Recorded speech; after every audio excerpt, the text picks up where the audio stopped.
بسم اللہ الرحمن الرحیم۔ تختی نمبر 17، وقف کرنے کے قاعدے۔ وقف کے معنی ٹھہرنا، یعنی قرآن پاک پڑھتے پڑھتے کس طرح ٹھہرے۔ ایسے گول نشان کو آیت کہتے ہیں۔ کلام پاک میں جہاں کہیں بھی اس طرح گول نشان ہے اس کو آیت کہا جاتا ہے۔ نمبر 1، زبر زیر پیش۔ دو زیر دو پیش پر وقف کرنا ہو تو آخری حرف پر جزم دے کر سانس توڑ دیں، اسی کو وقف کرنا کہتے ہیں۔ نمبر 2، دو زبر پر جب وقف کرنا ہو تو ایک زبر کے ساتھ الف پڑھا جاتا ہے، جیسے احدن سے احدا۔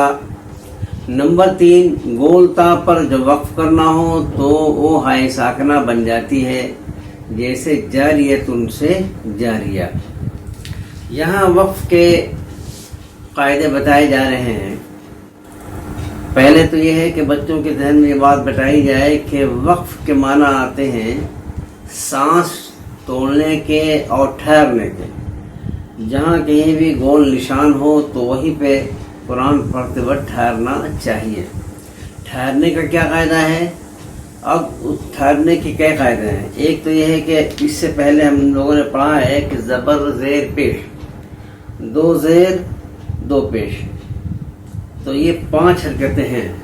زبر زیر پیش، دو زیر دو پیش، تو ان 5 حرکتوں میں سے کسی پر اگر ٹھہریں گے تو وہ حرکت جزم سے بدل جائے گی، چاہے زبر ہو، چاہے زیر ہو، چاہے پیش ہو، یا دو زیر ہو دو پیش ہو، تو یہ تمام حرکتیں جزم سے بدل جائیں گی۔ ایک قاعدہ۔ نمبر 2 یہ ہے کہ جب دو زبر پر جب وقف کرنا ہو تو دو زبر پھر ایک الف کے ساتھ وہ پڑھا جاتا ہے۔ اسی طرح سے تا 2 طرح کی ہوتی ہے، ایک لمبی تا جیسے مفردات میں ہے، اور ایک گول تا۔ تو گول تا پر جب وقف کریں گے تو گول تا ہائے ساکنہ بن جاتی ہے، جیسے جاریتن اگر کہیں آیا تو جاریتن پر جب وقف کریں گے تو گول تا جو ہے وہ ہا بن جائے گی، ہائے ساکنہ۔ کیا پڑھیں گے؟ جاریہ۔ تو اس قاعدے کو پڑھا دیا جائے اور ذہن نشی کرا دیا جائے، اب بار بار اس قاعدے کے متعلق بچوں سے پوچھا جائے۔ اب دیکھیے، اب اس قاعدے کے مطابق اب کیسے پڑھا جائے گا، اب وہ آپ کے سامنے پیش ہے۔ اعوذ باللہ من الشیطان الرجیم۔ میم کے نیچے زیر کی حرکت ہے۔ اب اگر یہاں پر وقف کریں گے تو میم کے نیچے جو زیر ہے یہ زیر کی حرکت جزم سے بدل جائے گی، اور پڑھیں گے اعوذ باللہ من الشیطان الرجیم۔ ایک قاعدہ۔ نمبر 2 یہ ہے کہ جب یہاں پہ وقف نہیں کریں گے، سانس نہیں توڑیں گے، تو جو اخیر حرف کی حرکت ہے اس حرکت کو پڑھتے ہوئے آگے بڑھ جائیں گے، جیسے اعوذ باللہ من الشیطان الرجیم بسم اللہ الرحمن الرحیم۔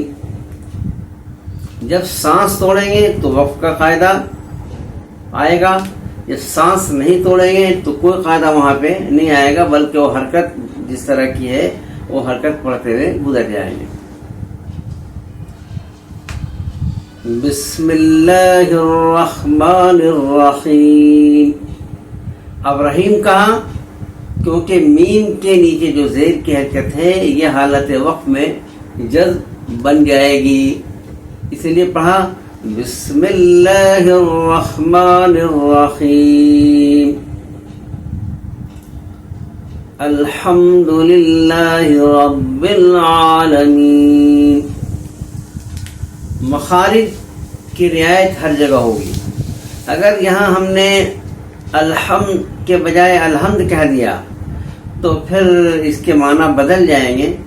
الحمد کے معنی ہے تمام تعریف اللہ کے لیے ہے، اور الحمد کے معنی ہے تمام پھٹے پرانے کپڑے اللہ کے لیے. تو ظاہر سی بات ہے جب معنی بدل جائے گا تو پھر قرآن کے پڑھنے پر جو اللہ کی طرف سے رحمتوں کے اور ثواب کے ملنے کا جو وعدہ ہے وہ نہیں ملے گا. پھر کیا ہوگا؟ ہم مستحق ہو جائیں گے عذاب الہی کے. ربتان للقرآن والقرآن یعلم، کہ بہت سے لوگ قرآن پڑھتے ہیں لیکن قرآن کا پڑھنا انہیں فائدہ نہیں دیتا، بلکہ قرآن اپنے پڑھنے والوں پر لعنت کرتا ہے. قرآن لعنت کب کرتا ہے؟ جب قرآن کو اس کے مخارج کی اور قواعد کی رعایت کرتے ہوئے نہ پڑھا جائے. اس لیے تمام مخارج کی رعایت کرتے ہوئے اور قواعد کی رعایت کرتے ہوئے قرآن کو پڑھنا چاہیے اور شروع سے ہی بچوں کو پڑھانے کی مشق کرانی چاہیے. الحمدللہ رب العالمین. یہاں لکھا ہے عالمین، لیکن وقف کی وجہ سے نون کی حرکت جزم سے بدل جائے گی. اب یہ وقف حرکت کو ظاہر کر کے وقف نہیں کریں گے. الحمدللہ رب العالمین ایسا اگر وقف کریں گے تو یہ غلط ہو جائے گا.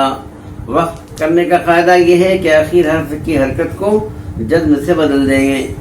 الحمدللہ رب العالمین ایاک نعبد و ایاک نستعین ہے نستعینو، لیکن وقف کیا تو وقف کا قاعدہ کیا ہے کہ آخر حرف کی حرکت جزم سے بدل جاتی ہے. اس لیے پڑھیں گے ایاک نعبد و ایاک نستعین. قل هو اللہ احد، احد ہے، دال پر دو پیش کی تنوین ہے، لیکن جب گولتا ہے یہاں پہ یعنی گول دائرہ ہے، گول نشان ہے، تو یہاں پر جب ہم وقف کریں گے تو آخر حرف کی جو دو پیش کی تنوین ہے یہ تنوین جزم سے بدل جائے گی. اب کیا پڑھیں گے؟ قل هو اللہ احد. دال پر قلقلہ بھی ہوگا حالت جزم میں، کیونکہ حروف قلقلہ پر جب جزم ہو تو وہاں قلقلہ ہوتا ہے. اور قلقلے کا کیا ہے کہ قلقلہ کہتے ہیں کہ مخرج مل کے ٹکر کھا کے الگ ہو جائے. قل هو اللہ احد ان مع العسر یسرا. یہاں پر یسرن کہہ کے وقف نہیں کریں گے، کیونکہ بتایا کہ جب دو زبر پر وقف کرنا ہو تو دو زبر ایک الف سے ایک الف کے ساتھ پڑھا جاتا ہے. اب کیا پڑھا جائے گا؟ ان مع العسر یسرا فیہا عین جاریۃ. اس سے پہلے نون ساکین اور تنوین کے جو قواعد ہیں ان کی رعایت تو کریں گے ہی. اصل میں یہاں پہ وقف کے قاعدے کو بتانا ہے، اس لیے اور قواعد چونکہ مستحضر ہو چکے ہیں، اس لیے اب ہم ان کی بات اس وقت نہیں کر رہے ہیں. اب یہاں صرف وقف کے قاعدے کے تعلق سے بات کر رہے ہیں. تو جاریت میں تا گول ہے، اور یہاں پہ جب وقف کریں گے تو قاعدہ یہ ہے کہ گول تا پر جب وقف کیا جائے تو گول تا ہائی ساکنہ سے بدل جاتی ہے. کیا پڑھیں گے؟ فیہا عین جاریہ تسقا من عین آنیۃ.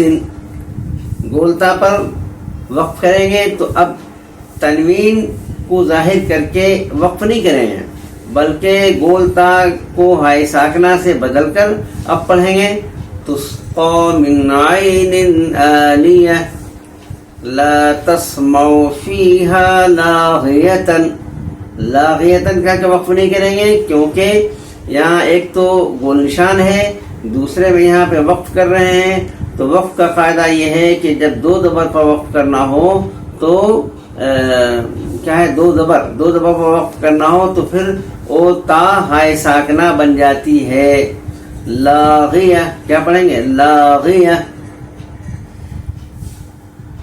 اب پھر دیکھ لیجئے اعوذ باللہ من الشیطان الرجیم بسم اللہ الرحمن الرحیم.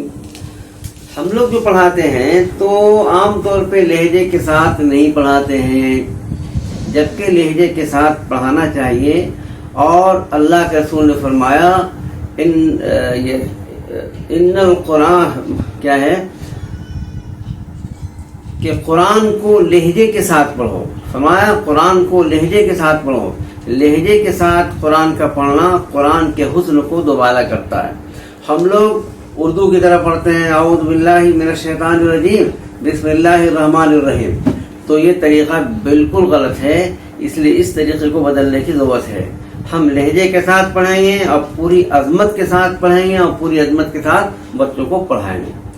اعوذ باللہ من الشیطان الرجیم بسم اللہ الرحمن الرحیم الحمد للہ رب العالمین ایاک نعبد و ایاک نستعین قل هو اللہ احد ان مع العسر یسرا